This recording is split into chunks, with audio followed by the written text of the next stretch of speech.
Yakobus pasal yang kelima ayat yang ke-16 berkata, "Karena itu, hendaklah kamu saling mengaku dosamu dan saling mendoakan, supaya kamu sembuh. Doa orang yang benar, bila dengan yakin didoakan, sangat besar kuasanya." Salah satu hal paling sulit yang kita dapat lakukan adalah ketika kita mencoba untuk mengakui segala kesalahan kita.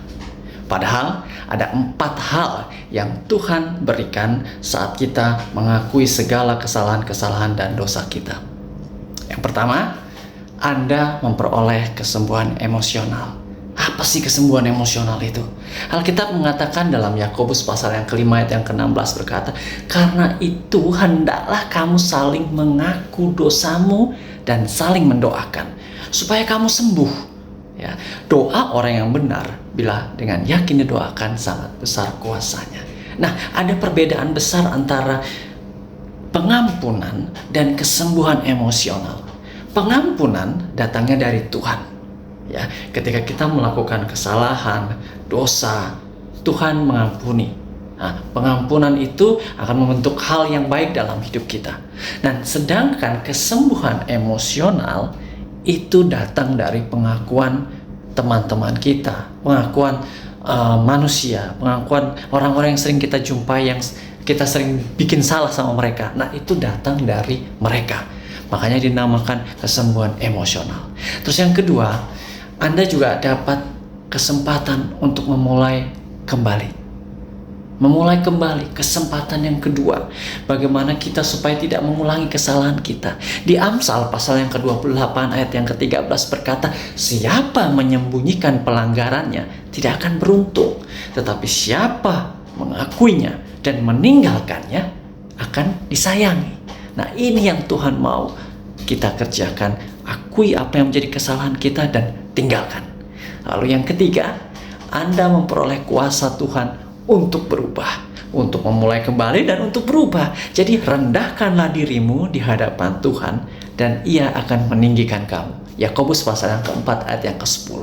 Jadi rendahkan diri kita, tinggikan Tuhan di dalam hidup kita. Kita punya kuasa untuk kita berubah, tidak lagi sama.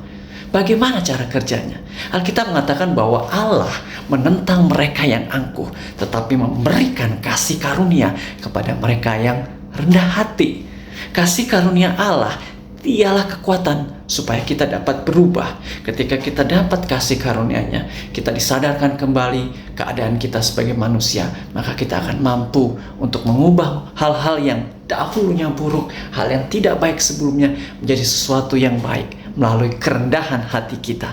Dan kerendahan hati ini datang dari kejujuran kita saat kita mengakui segala kesalahan kita. Nah, yang keempat, yang terakhir Bapak Ibu Saudara, Anda memiliki persekutuan yang lebih dalam, hubungan yang lebih intim kepada Tuhan, atau hubungan yang lebih intim kepada sesama. Karena ini kesalahanku, ini jeleknya aku. Tetapi Alkitab berkata begini, tetapi jika kita hidup di dalam terang sama seperti Yesus, Dia ada di dalam terang, maka kita beroleh persekutuan seorang dengan yang lain, dan darah Yesus Kristus anaknya itu menyucikan kita daripada segala dosa. Nah, ketika kita menerima orang, sudahkah kita bisa menerima segala kejelekannya? Kalau kita menerima hanya kebaikannya, itu sangat mudah, semua orang bisa. Tetapi apakah kita bisa mampu menerima keburukannya? 4 hal ini yang harus kita dapatkan. Yang kita dapatkan, yang Tuhan berikan buat kita ketika kita mulai mengakui segala kesalahan kita. Jujur sama Tuhan, jujur sama orang-orang sekitarmu, akui kesalahanmu, akui kelemahanmu, berubah, dan jadilah pribadi yang baru untuk kemuliaan nama Tuhan. Tuhan Yesus memberkati kita.